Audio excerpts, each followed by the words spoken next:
Friends, ಹೇಗಿದ್ದೀರಾ? Global NX ನ್ಯೂಸ್ಗೆ ಸ್ವಾಗತ. ನಾನು ನಿಂಗಪ್ಪಲ್ಲೂರು ಮಾತಾಡೋದು. ಬನ್ನಿ ಫ್ರೆಂಡ್ಸ್, ಇಂದಿನ ಟಾಪ್ 10 ನ್ಯೂಸ್ ಬಗ್ಗೆ ಅಪ್ಡೇಟ್ ನೋಡೋಣ. ಬನ್ನಿ ವಿಡಿಯೋದಲ್ಲಿ ಮುಂದುವರೋಣ.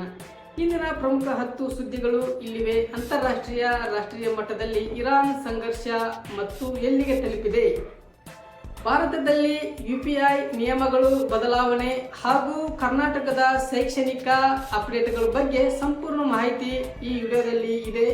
ಲೇಟೆಸ್ಟ್ ಸುದ್ದಿಗಳಿಗಾಗಿ ಸಬ್ಸ್ಕ್ರೈಬ್ ಮಾಡಿಕೊಳ್ಳಿ. ಬನ್ನಿ ವಿಡಿಯೋ ಮುಂದುವರೋಣ.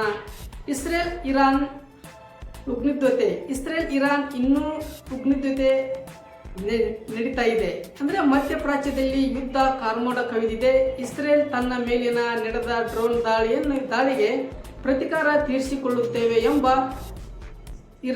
ಇಸ್ರೇಲ್ ಸಿದ್ಧವಾಗುತ್ತಿದೆ. ಇದು UPI ಹೊಸ ರೂಲ್ಸ್, RBIನ ಹೊಸ ರೂಲ್ಸ್ ಎನ್ನುವುದಾದರೆ, ಈಗಾಗಲೇ ನಾವು ಚರ್ಚಿಸಿದಂತೆ 10,000 ರೂಪಾಯಿ ಮೇಲ್ಪಟ್ಟ ಹೊಸ ಟ್ರಾನ್ಸಾಕ್ಷನ್ಗಳಿಗೆ 1 ಗಂಟೆ ಡಿಲೇ ಆಗುವ ನಿಯಮ ಜಾರಿಗೆ ಬರುವ ಸೂಚನೆ ಇದೆ. ಕರ್ನಾಟಕದ 2ನೇ PUC ಫಲಿತಾಂಶ, PUC result update state. Karnataka ಶಾಲಾ ಪರೀಕ್ಷೆ ಮತ್ತು ಮೌಲ್ಯ ನಿರ್ವಹಣಾ ಮಂಡಳಿಯ ವತಿಯಿಂದ ಸೆಕೆಂಡ್ PUC ಫಲಿತಾಂಶ ಹಂತದ ಕೆಲಸಗಳು ನಡೆಯುತ್ತಿವೆ ಎಂಬ ಅಪ್ಡೇಟ್ ಕೊಟ್ಟಿದ್ದಾರೆ. ಅಮೆರಿಕದಲ್ಲಿ ಡೊನಾಲ್ಡ್ ಟ್ರಂಪ್ ಹವಾ. ಅಮೆರಿಕ ಚುನಾವಣಾ ಕಣ ರಂಗೇರಿದೆ. ಟ್ರಂಪ್ ಅವರು ಹಾರ್ಮೋಜ್ ಜಲಸಂಧಿ ವಿಚಾರದಲ್ಲಿ ಕಠಿಣ ನಿಲುವು ತಳ್ಳಿ ಹಾಕಿದ್ದಾರೆ ಎಂಬ ಸುದ್ದಿ. ಚಿನ್ನದ ಬೆಲೆಯಲ್ಲಿ ಭಾರಿ ಏರಿಕೆ. ಇದು ಜಾಗತಿಕ ಅಸ್ಥಿರತೆ ಕಾರಣದಿಂದ ಚಿನ್ನದ ಬೆಲೆ ಸಾರ್ವಕಾಲಿಕ ದಾಖಲೆ ಬರೆಯುತ್ತಿದೆ. ಪ್ರತಿ 10 ಗ್ರಾಂ ಚಿನ್ನದ ಬೆಲೆ ಲಕ್ಷದ ಸಮೀಪಕ್ಕೆ ಹೋಗುವ ಸಾಧ್ಯತೆ ಇದೆ ಎಂಬ ತಜ್ಞರ ಅಭಿಪ್ರಾಯ. AI ತಂತ್ರಜ್ಞಾನ ಮತ್ತು ಉದ್ಯೋಗ. AI job market tech. ಇದು ಗೂಗಲ್ ಮತ್ತು ಓಪನ್ AI ಸಂಸ್ಥೆಗಳ ಹೊಸ ರೋಬೋಟಿಕ್ ತಂತ್ರಜ್ಞಾನವನ್ನು ಪರಿಚಯಿಸುತ್ತದೆ. ಇದರಿಂದ ಸಾಫ್ಟ್ವೇರ್ ಕ್ಷೇತ್ರದಲ್ಲಿ ಬದಲಾವಣೆ ಗಾಳಿ ಬೀಸುವ ಸಾಧ್ಯತೆ ಇದೆ. IPL 2026 ಸಂಚಲನ. IPL ಪಂದ್ಯಾವಳಿಗಳು ಅಂತಿಮ ಹಂತಕ್ಕೆ ತಲುಪುತ್ತಿದ್ದು, ಪ್ಲೇ ಆಫ್ ರೇಸ್ನಲ್ಲಿ RCB ಮತ್ತು ಇತರ ತಂಡಗಳ ನಡುವೆ ತೀವ್ರ ಪೈಪೋಟಿ ನಡೆದಿವೆ. ಹವಾಮಾನ ವೈಪರೀತ್ಯ. ಕರಾವಳಿಯಲ್ಲಿ ಮಳೆ. ಇದು ಕರ್ನಾಟಕದ ಕರಾವಳಿ ಮತ್ತು ಮಲೆನಾಡು ಭಾಗದ ಅಕಾಲಿಕ ಮಳೆಯಾಗುವ ಸಾಧ್ಯತೆ ಇದೆ ಎಂದು ಹವಾಮಾನ ಇಲಾಖೆ ಮುನ್ಸೂಚನೆ ನೀಡಿದ್ದಾರೆ. ಭಾರತದ ನ್ಯೂಕ್ಲಿಯರ್ ಪವರ್ ಕಮ್ ಅಪ್ಡೇಟ್. ಇದು ಭಾರತದ ಹೆಮ್ಮೆಯ PFBR ಪ್ರಾಜೆಕ್ಟ್ ಕಲ್ಕಮ್ನಲ್ಲಿ ಯಶಸ್ವಿಯಾಗಿ ಮುನ್ನಡೆಯುತ್ತಿದೆ. ಇದು ಭಾರತದ ಇಂಧನ ಸ್ವಾವಲಂಬಿಯನ್ನಾಗಿ ಮಾಡಲಿದೆ ಎಂಬ ಭಾರತೀಯರ ಹೆಮ್ಮೆ. ಟೊಯೋಟಾ ಮಾರುತಿ ಜಂಟಿ ಕಾರುಗಳು. ನೋಡಿ, ಮಾರುತಿ ಮತ್ತು ಟೊಯೋಟಾ ಜಂಟಿಯಾಗಿ ಕಾರು ನಿರ್ಮಿಸಿರುವ EV SV ಲಾಂಚ್ ಮಾಡಲು 2 ಕಂಪನಿಗಳು ಸಿದ್ಧತೆ ನಡೆಸಿವೆ ಎಂಬ ವರದಿ.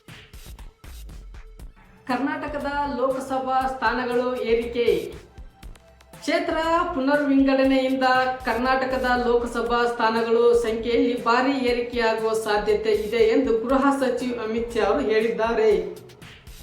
ನಿನ್ನೆ ನಡೆದ IPL ಪಂದ್ಯದಲ್ಲಿ ಲಕ್ನೋ ಸೂಪರ್ ಜೈಂಟ್ಸ್ ವಿರುದ್ಧ ರಾಯಲ್ ಚಾಲೆಂಜರ್ಸ್ ಬೆಂಗಳೂರು ತಂಡ 5 ವಿಕೆಟ್ಗಳ ಭರ್ಜರಿ ಜಯ ಸಾಧಿಸಲಾಗಿದೆ.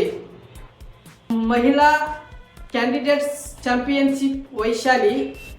ಭಾರತ ಗ್ರ್ಯಾಂಡ್ ಮಾಸ್ಟರ್ ವೈಶಾಲಿ ಸ್ಕ್ರಬ್ಸ್ನಲ್ಲಿ ನಡೆದ ಪೀಟ್ ಮಹಿಳಾ ಕ್ಯಾಂಡಿಡೇಟ್ಸ್ 2026 ಟೂರ್ನಿಯಲ್ಲಿ ಐತಿಹಾಸಿಕ ಜಯ ಸಾಧಿಸಿದ್ದಾರೆ.